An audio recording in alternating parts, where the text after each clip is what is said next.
All right, two members of the Israeli legislature, called the Knesset, introduced a bill last week that would ban Christians from sharing the gospel, and the punishment would include prison time. Now, earlier today, All Israel News reported that Israeli Prime Minister Benjamin Netanyahu tweeted in both Hebrew and English, quote, "We will not advance any law against the Christian community," end quote. That, of course, is good news, but what's behind this effort to criminalize Christians who are among Israel's strongest supporters? Join me now from Jerusalem to discuss this and more is CBN Middle East Bureau Chief Chris Mitchell. Chris, welcome back to Washington Watch. Great to be with you again, Tony. Now, I know we had discussed this earlier in the week when this news broke that this measure had been introduced in the Knesset, and I plan to discuss the concerns over the bill, but now it's kind of shifted a little bit with the Prime Minister announcing today that it will not be advanced. Walk us through what has happened. Well, the bill was introduced last week, apparently, at the Knesset, or maybe even before that.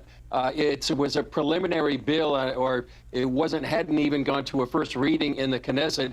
This is a bill that had been introduced for many, many years, actually about 20 years, by Moshe Gafni from the United Torah Judaism. It did make it illegal to try to persuade anybody to change their religion.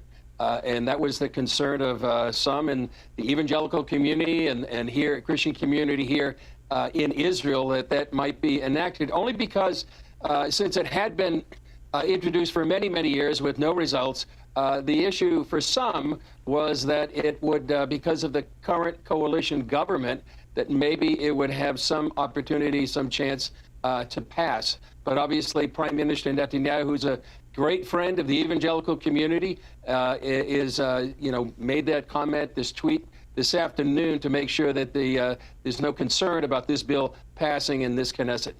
Now, that kind of put Benjamin Netanyahu in kind of a little bit of a political pickle, because he needs this coalition, which there are some in that coalition that do not like Christianity being promoted there in Israel. But at the same time, I think he understands how critical evangelical support is, especially from the United States, to Israel. He does, and it did put him in an awkward position politically. The United Torah Judaism has 7 seats in the coalition. They have 64 seats in total. So if they decided to threaten to pull out of the government would collapse. It would put them under the 61-seat threshold they would need to keep the coalition government. On the other hand, he has been a great supporter of the evangelical community. We were looking at a quote earlier this year from 2012 where he said that, it was Christian Zionism that really gave the rise to Jewish Zionism and really helped lead to the establishment of the Jewish state. So I feel, and what I have heard as well, is that United Torah Judaism, I think, pulled their bill out as well, and they weren't going to pursue it either. I think politically they would like to stay, make sure that the coalition does survive, and they have many other issues I'm sure they want to pursue, but this one is not going to be one right now. It's pretty obvious that the Prime Minister had conversations, I'm sure, with members of his coalition, because he's pretty savvy when it comes to politics there.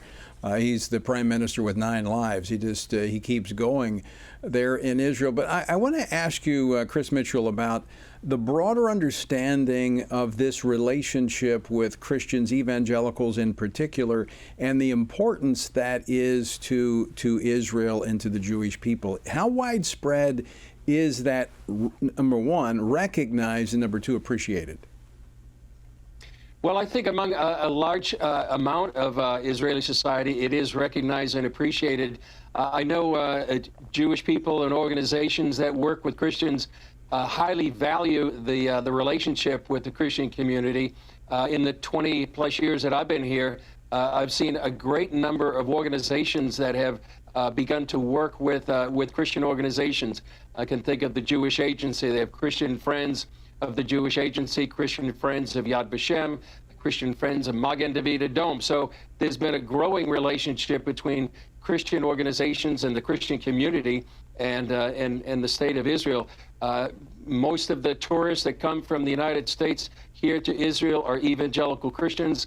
And I think they recognize back, and you remember the years of the Intifada back from 2003 to about 2004. It was a terror campaign by the Palestinian Authority and Yasser Arafat. The one group that kept coming during that time were evangelical Christians.